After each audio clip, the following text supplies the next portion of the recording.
This is Smith Cottage in Charlestown. It's the centrepiece of a new townhouse development. It was going to be demolished, but thanks to Lake Macquarie Council and the developer Rick Vaser, it's been saved. Council agreed to waive a development fee of $24,000 if Mr Vaser refurbished the cottage. He thought it was a good idea, and this is the result. The cottage is a significant part of Charlestown's heritage. It was originally built in the 1800s and was the office of the Registrar of Deaths, Births and Marriages. Today was also a chance for the cottage's new owner to take a look around. Very shortly, Mrs Ruth Smith will live in Smith Cottage in Smith Street, Charlestown. All I need now is to get a nice rocking chair so I can sit out in the front with a couple of knitting needles, and then I'll be the Granny Smith.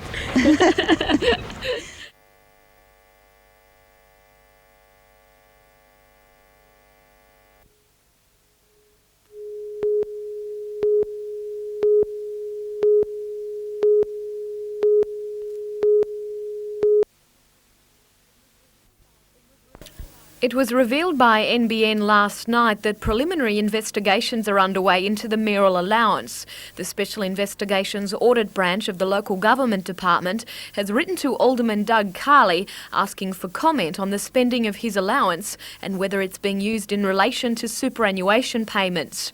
Alderman Carley says he's preparing a reply. I was asking whether or not that I'm using my allowance for expenditure on a particular item, and I'll be providing the Minister with information to the contrary. Under the Local Government Act, the Mayor can only use his allowance for council expenses. But according to independent John Kilpatrick, it's known Alderman Carley, a former English teacher, has been using his allowance for superannuation. I was in hospital at Warners Bay and he came out to see me, and at the time, it was before the council had set the mayoral allowance for the new council or the new mayor, and he said to me then that he would be seeking a rise in the mayoral allowance, and he said then that he would be working full time and needed the money to maintain his superannuation with the Education Department. The Local Government Department is not the only one concerned about the mayoral allowance. Alderman Alan Davis has asked repeatedly in Council for a breakdown on the Mayor's expenditure, but Mayor Carley has refused. Once Alderman Carley's preliminary response is received, the Local Government Department will determine whether a full investigation is required.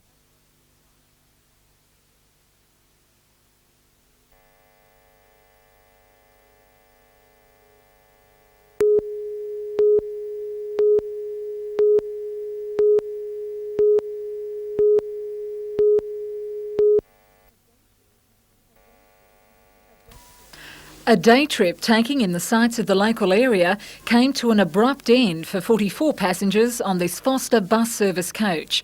Just before 11 a.m, 12 kilometres south of the town on the Lakes Way, the female driver of this Pajero failed to stop behind another vehicle turning onto Boomerang Drive. The four-wheel drive was coming behind the car that was turning right. When the lady saw it, she hit the brakes, and the road was just damp enough for the car to go into a full slide and came sliding across the road into the front of the bus. The bus came to rest in a ditch beside the road. And luckily for me that they had just put this culvert in, and that's all that stopped me from rolling over. Ambulance officers treated a number of passengers for shock. 6 were taken to the Manning Base Hospital suffering minor injuries, including whiplash. The 58-year-old driver of the Pajero from the Newcastle suburb of Waratah suffered a fractured leg. The remaining coach passengers were taken back to Foster.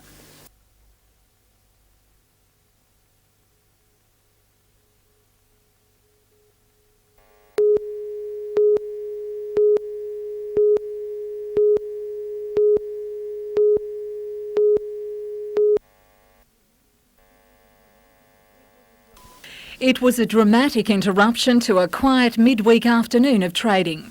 Just before 2 o'clock, a man walked into this men's giftware shop in Newcastle Mall's Market Square shopping centre. Then the gentleman's grabbed the swords off the wall and started to lunge at both the two guys, and then he's marched the other customer out of the store with the swords at his back, and then he sort of chased them out, and that's when I bailed out. On a lunchtime break, 15-year-old Dean Morgan received cuts to the ear and leg. Well, as I walked into the store to just to find some chess pieces and pricing for my Mother's Day present, he got really aggressive in that, and I walked over to see the imitation swords and rifles and that, and he started really getting aggressive. Police were called in, the man was soon disarmed and taken into custody. Confiscated this metre-long sword, one of 2 weapons used in the attack. Ambulance officers also treated a 21-year-old bystander for wounds to his back. According to the sales assistant, the man had previously visited the shop on several occasions. This time he claimed he was Conan the Barbarian, a fictitious sword-wielding hero. It was just psycho. He didn't seem to be there. I don't know, he just seemed very, very angry and willing to have a go at anyone. Late this afternoon, police were questioning a 38-year-old man from Narromine near Dubbo. Melinda Smith, NBN News.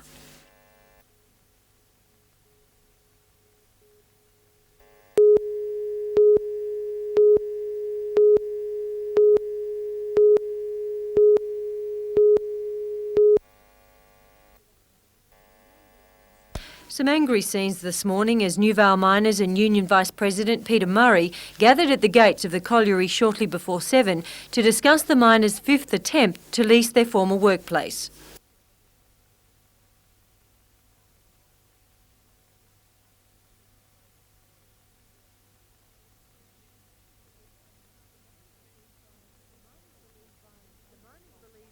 The miners believe by increasing coal production in their latest bid, they can raise the $1.4 million shortfall. Pacific Power and the Parliamentary Committee believe the miners' 4th bid left. This afternoon, however, Pacific Power rejected the miners' 5th lease bid, saying the proposal, like the other 4 before it, involves unacceptable risks and threatens the future of other Pacific Power miners. The company added, "We see this whole lease issue as now closed." Union Vice President Peter Murray says the miners must now face reality.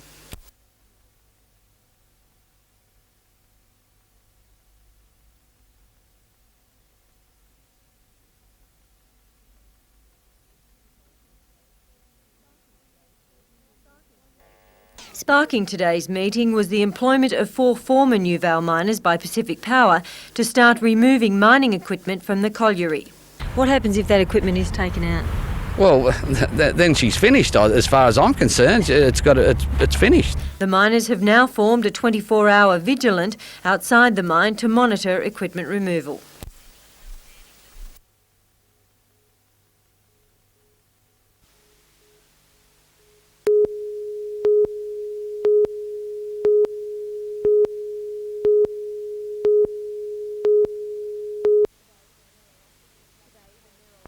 Today, the mayoral office at Lake Macquarie Council was empty. A few mementos on the wall, the only reminder of Doug Carley's 18 months as leader of the city. Yesterday, Mr Carley resigned as mayor, effective immediately. Deputy Laurie Manning will carry out the job until an election is held. The election must be held within the next 3 months. A date will be set at Monday night's meeting. The whole process is expected to cost council around $200,000. All adult residents of Lake Macquarie will be required to vote for a new mayor, and citizens of Ward 2, which stretches from Redhead to Catherine Hill Bay in the south, will choose a new alderman. It is possible under the Local Government Act that the mayor may not be an alderman. Anyone in the city can nominate for the position. Already candidates are emerging, including former Mayor Ivan Welsh. Independents John Kilpatrick, Alan Davis, Greg Piper and Mark Booth have all indicated they'll stand. I have not made it a secret. People are aware of the fact that I've always wanted to run for mayor, and it'll be on. Among the ALP, it's anyone's guess who'll gain pre-selection for the position. Alderman John Jenkins is a possibility, and Alderman Laurie Manning says she'll throw her hat into the ring. From community groups that I have visited recently, they've all asked the questions, why don't you run for mayor? And now that the opportunity exists, of course, I'd be foolish if I didn't take it. The ALP will decide who'll be their frontrunner on the 5th of June. It's also possible that a referendum on the future of Green Point could be held concurrently with the election. Alderman Bob Tussis will raise the matter at Monday night's meeting. What all aldermen do agree on is that it's time to get back to business and salvage the council's image. Jodie McKay, NBN News.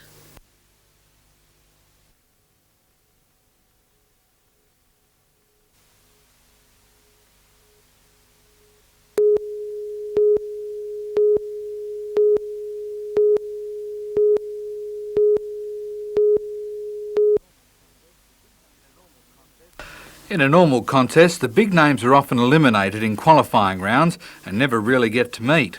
The Mark Sainsbury Invitational will start at 8 o'clock on Sunday morning at Avoca Beach, and for 6 hours the best 16 in the world will try to outdo each other. After the contest, the beach will be the venue for a huge rock concert that carries on until the sun goes down. The beach will then be closed tomorrow afternoon from midday. On Sunday, parking will be at a premium, and police have already warned that they intend to book everyone who parks illegally. They suggest you try public transport.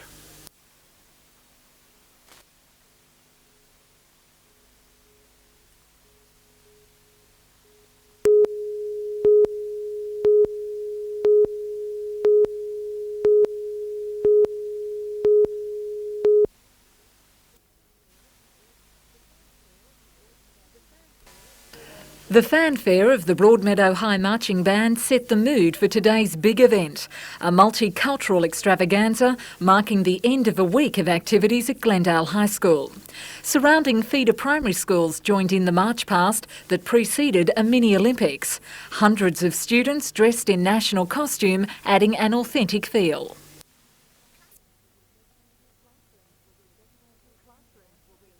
Classrooms were redecorated, the magic of faraway lands and cultures brought a little closer to home. We felt that by exposing the children to different communities, to their ideas, their food, their customs, that the students would appreciate that Australia is a multicultural society and that we're all benefiting from that multiculturalism.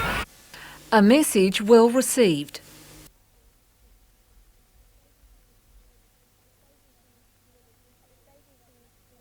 If they do things a little differently, that lets us understand that that's how they did it when they were from a different country. But for some, getting into the spirit can have its moments. And how often are you going to get dressed up as a mummy? Never again.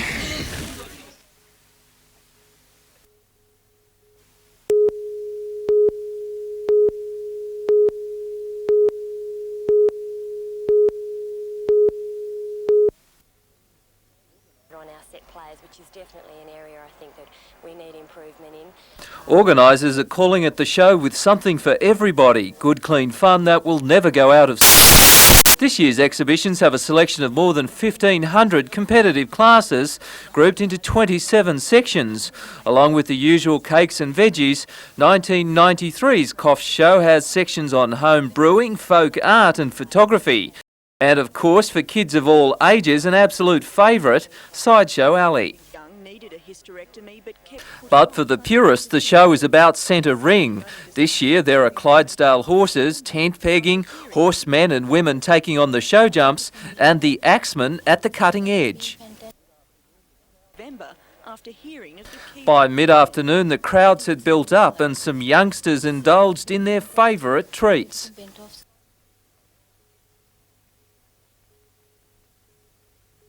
Was the only winner up for with 9 goals. This effort by Rice typified a side out of luck. Richmond continued to play with great purpose, running out winners by 32 points. At home today, Dr. David Sutherland spoke on behalf of his colleague of 5 years and the news of his plans not to reapply for his senior position with the Hunters AIDS Unit. And like me, he faced the same moral dilemma. You look at a system that's getting worse and worse. You look at inferior care and you say, can I continue to be part of this, or eventually do you have to walk away? And we must walk away from it.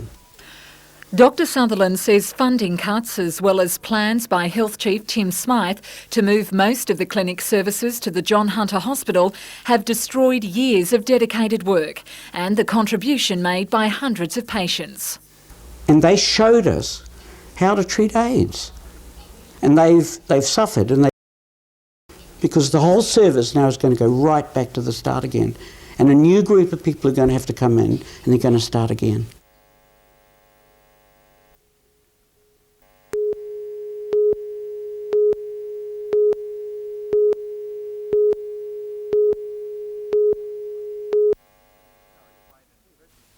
Curry played an impressive win against Central last week, and they were determined to make it 2 in a row. The Bulldogs were tackling their hearts out when Daryl Johnson put his head right in the line of his teammate's shoulder. He was out for a while but later continued.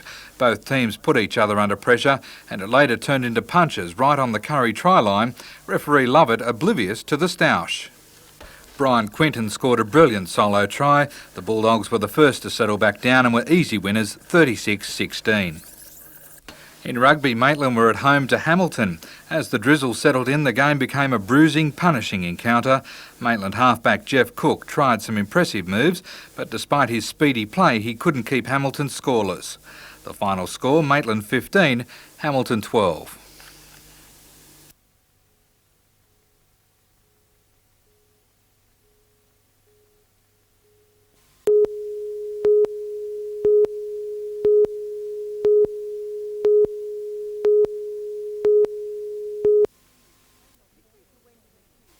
Victory to Wendy McHugh became obvious early this morning. Her popularity so high, the former secretary of Bruce Cowan, the one-time federal member for Lyne, made a distribution count unnecessary.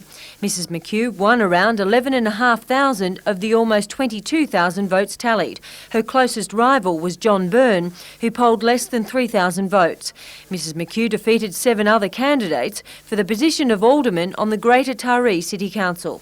Mrs McHugh should be sworn in by Wednesday, ready for next week's council meeting.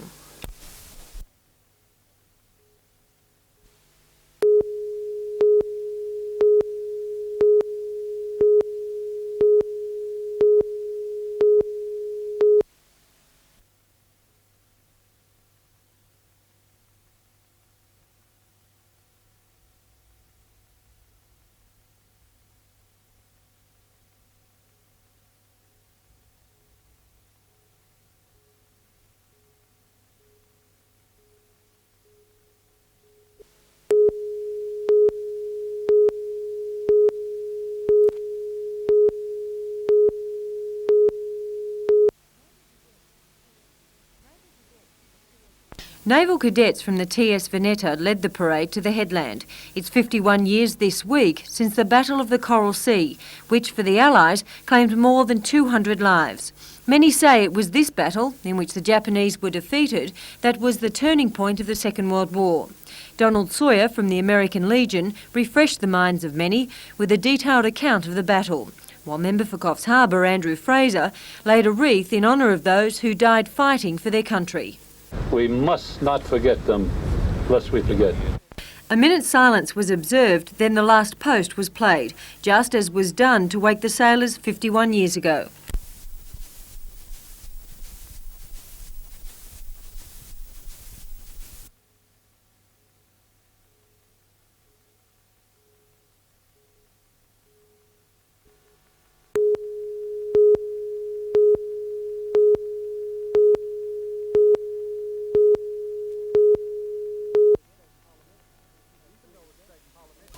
Even though a state parliamentary committee has ruled against the New Vale miners taking over the colliery's lease, the men are tonight giving their bid one last chance, appealing directly to the community for support.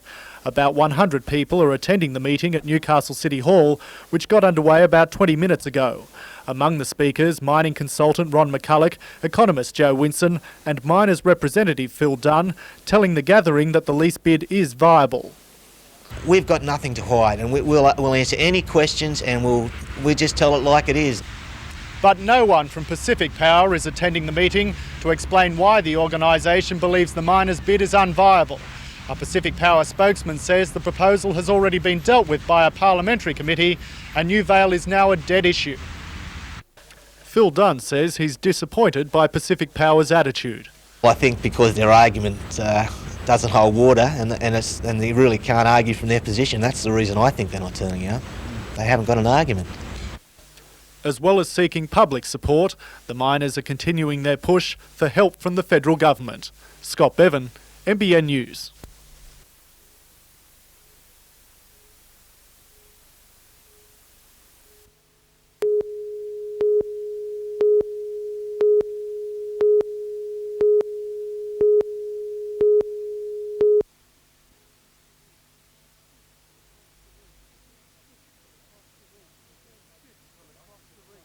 Students from across the region have been practising for months for tonight's performance. Today was their last rehearsal before they take centre stage, and it was spent working out stage direction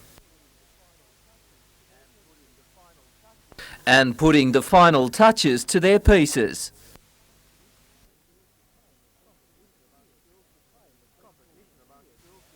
Competition among schools to play in the festival was fierce, with only 18 of the 60 items auditioned making it onto the program. 15 schools from Singleton to Lake Macquarie are involved, and acts vary from the traditional concert bands and choirs to jazz, rock and a new addition, rap. I think that they're being exposed to a lot more music, so they're trying to copy what they're hearing, and so that way you're getting also a lot of different musical styles. So, with the instruments polished and the vocal cords warm, all is in readiness for the 7 o'clock performance.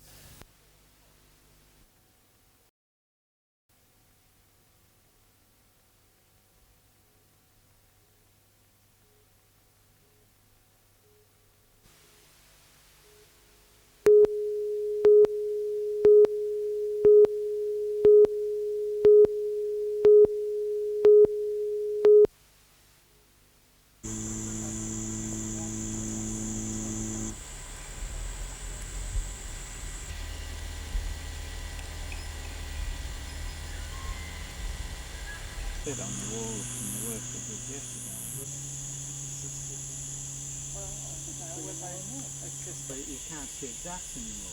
No. The golf course over. Big times that amount has already been burnt there, and where is it?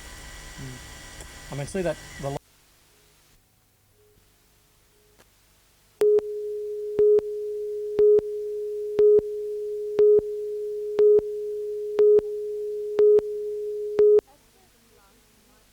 At first glance, you might think Angry Anderson was an unusual choice as guest speaker. In fact, he has much in common with those who gathered to celebrate Volunteers Week. Angry Anderson donates part of his time to helping drug addicts and street kids. Basically, my value was just turning up to the places and just sitting around in discussion groups and talking to other young guys about their problems and young girls. These volunteers give up their time to serve the community. They care for the sick, the dying and the elderly. They man bushfire brigades and offer tutoring. Volunteer of the Year is Cora van der Weyde from the Charlestown Carers. Her group looks after the elderly. We visit patients, we transport patients, we shop with the patients, we do care, give the family a day off. The message of the day was, there's always a need for more volunteers to help those in need. Jane Anderson, NBN News.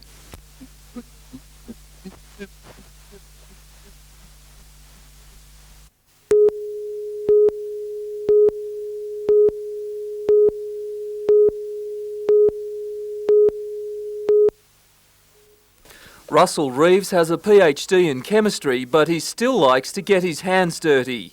In the recent energy challenge and economy test run from Sydney to Orange and back, Russell's Land Rover won the passenger vehicle class, with his engine running on Diesel, a mixture of ethanol, diesel and a special additive. 7 vehicles using an ethanol mix won their classes, outpointing gas, solar and electric machines. All of our vehicles were unmodified. They were more competitive or effective in terms of reducing greenhouse gas emissions than highly modified vehicles.